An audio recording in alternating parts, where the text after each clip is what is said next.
Let's have a look at the 6 stages of the DMIS model.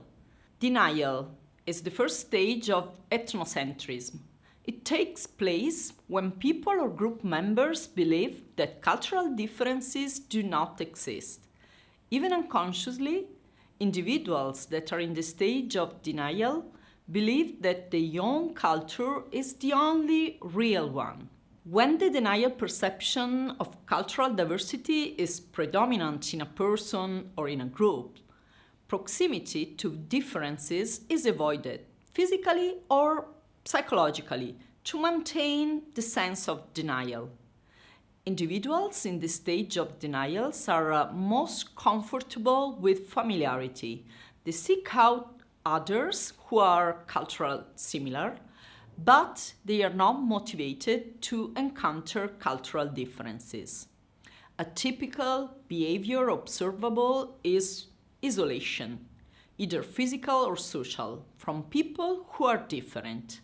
Indeed, isolation can permit the reinforcement of a selective perception in which an individual sees only those events he or she wants to see and does not see what the individual is not accustomed to observing. Another form of denial is separation. This can happen because people at this stage have acknowledged the existence of differences, but they are likely to view differences with a degree of suspicions. Individuals may intentionally erect physical or social barriers to create distance from ethnic, gender, political, or any kind of differences. To increase the level of intercultural sensitivity, the developmental task for a denial profile is to acknowledge cultural differences that have not been observed previously. Defense is the second stage of ethnocentrism. People who are in this stage consider differences as a threat to one's own identity or to one's self-esteem. An individual may defend against differences through one of these 3 ways. Denigration, a reaction by which the individual responds to differences by a negative judgment. For example, using negative stereotypes or prejudices. Superiority, giving a positive evaluation to one's own culture. Examples are: our way is better, we are more emancipated. Reversal is the method used to devalue one's own culture as a way to demonstrate superiority of other culture. We are less good or less developed. We still have to advance. The developmental task for a defense profile is to increase tolerance of differences and to become cognizant of the similarities among people of various cultures. Minimization is the third ethnocentric stage. Minimization worldview is characterized by attempts to overgeneralize similarities between oneself and other cultures. Differences are diminished. It dominates the belief. At the end, we are all the same. We have all the same needs. We are all human. Even true differences are not viewed as a threatness. The belief that universal values apply to all people dominates. However, these values may be projected from one's own culture. There are 2 forms of minimization. Physical universalism, when all cultures' differences are seen as mere biological deviations.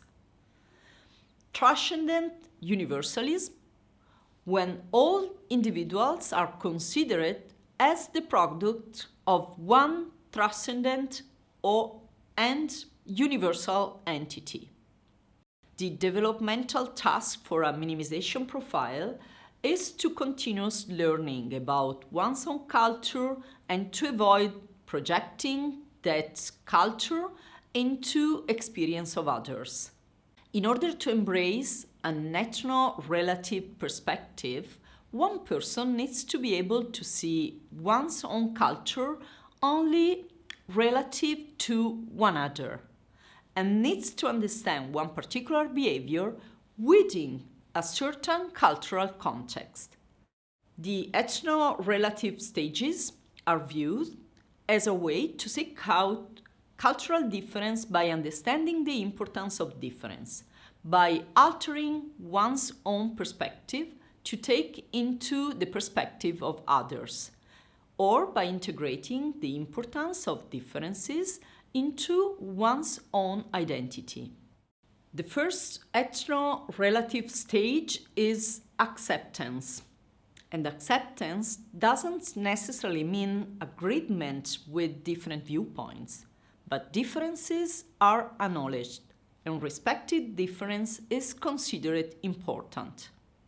There are two forms of acceptance: respect for behavioral differences, including acceptance of verbal and non-verbal behaviors, and respect for value differences, including acceptance of various worldviews that are underlying most variations in behaviors. The developmental task for an acceptance profile is to look at the world through the lens of a different worldview, while maintaining your own commitments to values. Adaptation is the second ethno-relative stage. It is based on a proactive effort to use one's knowledge about cultural differences to improve relationship with people who are culturally different. Typically, adaptation is based on a form of empathy in which one is able to experience events differently from the experiences of one's own culture, integrating other cultural beliefs and behaviors to one's own cultural perspective, and considering alternative cultural patterns. Adaptation may also involve an internalization of two cultural frameworks, or what we can call pluralism. Individual experiences events in a new way, based on the integration of two worldviews and cultural patterns. The developmental task of a cognitive adaptation profile is to link your cognitive ability to other aspects of your behaviors, with the goal of generating natural behaviors in more than one cultural context. Integration is the third most developed ethno-relative stage, the highest level of intercultural sensitivity. Individuals in this stage have the ability to communicate effectively with many cultural groups. The developmental task of the behavioral adaptation profile is to effectively manage any identity issues that might be the result of altering behaviors to correspond to various cultures. At which of these stages do you recognize yourself?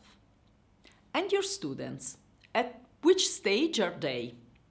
What can you do to move or to help them to move to a higher level of intercultural sensitivity?